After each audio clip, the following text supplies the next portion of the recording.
जय भीम जय संविधान। હું મયુર મહેશ્વરી, અધ્યક્ષ કચ્છ જિલ્લા આંતરરાષ્ટ્રીય ભીમ સેના। આજે આ વિડીયોના માધ્યમથી જણાવવાનું કે આ સરકારમાં નમાયેલી સરકાર પોતાના મરતિયાઓને, પોતાના દલાલોને સાચવવા માટે એક યોજના બહાર પાડી, જે સિંચાઈ વિભાગના નામે એક મોટું કૌભાંડ કરી જે તે એજન્સીઓને તળાવો, ડેમો ઊંડા કરવાનું કામ આપ્યું છે। એવા એક પરિપત્રો, મંજૂરીઓ આપી અને જે તે એજન્સીઓને કામ આપે છે।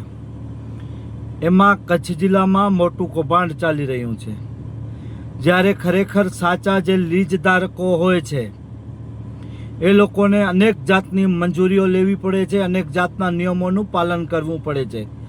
પરંતુ જે સિંચાઈ વિભાગ દ્વારા, સરકાર દ્વારા જે તળાવો, ડેમો ઊંડા કરવાનો, ખાણોતરાના જે કામો કરવામાં આવે છે એ લોકોને, એ કોન્ટ્રાક્ટરને કોઈ મંજૂરીની કે કોઈ નિયમોની જરૂર નથી। ક્યાં કઈ રીતે માટી ઉપાડવી, કેટલા ફૂટ ઉપાડવી, કેટલા મીટર ઉપાડવી, એના કોઈ પણ પરિપત્ર કે કોઈ એવા નિયમો નથી। ત્યારે અબડાસા હોય કે સમગ્ર કચ્છ જિલ્લો હોય, ત્યારે અબડાસાની વાત કરીએ તો ત્યાં બેન્ટોનાઇટ જે છે, જે તળાવો ઊંડા કરવાના નામે ત્યાં મોટું કૌભાંડ ચાલી રહ્યું છે ને એમાં ક્યાંક ને ક્યાંક ખનિજ વિભાગ જો હોય સામેલ, સિંચાઈ વિભાગ પણ સામેલ હોય અથવા અન્ય કોઈ પણ તંત્ર સામેલ હોય, ત્યારે આ બધું મોટું કૌભાંડ થાય છે।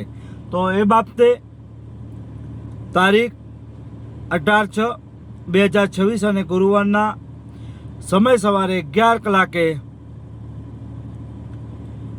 કચ્છ કલેક્ટરશ્રીને આવેદનપત્ર રૂપી રજૂઆત કરવાની છે કે આમાં જે મોટું કૌભાંડ ચાલી રહ્યું છે એનો પર્દાફાશ થાય અને આમાં જે પણ જવાબદારો હોય એમની સામે કડકમાં કડક કાર્યવાહી થાય। એ માંગ સાથે કચ્છના જાગૃત લોકો પોતાની ફરજ સમજી અને કચ્છ કલેક્ટર કચેરીએ પધારો અને આધાર પુરાવા સહિત આપણે રજૂઆત કરીએ અને આમાં જે પણ સામેલ હોય, જે પણ ખનિજ ચોરી કરતા હોય, જે પણ અધિકારીઓ હોય એમની સામે કાર્યવાહી થાય એવી આપણે માંગ કરીએ। તો સૌ લોકો પોતાની ફરજ સમજી, માનવતા સમજી, કચ્છમાંનું ખનિજ યોગ્ય રીતે ઉપયોગ થાય, કચ્છનું ખનિજની ચોરી ન થાય, સરકારી તિજોરીને જે મોટું નુકસાન થઈ રહ્યું છે અને જે તે એજન્સીઓને જે મોટો ફાયદો થઈ રહ્યો છે, એ બાબતે આપણે સૌ સાથે મળી અને કલેક્ટરશ્રીને રજૂઆત કરીએ। તો આવો તારીખ 18/6/2026ના રોજ ગુરુવારે કલેક્ટર કચેરી ભુજ મધ્યે પધારો એવી હું અપીલ કરું છું।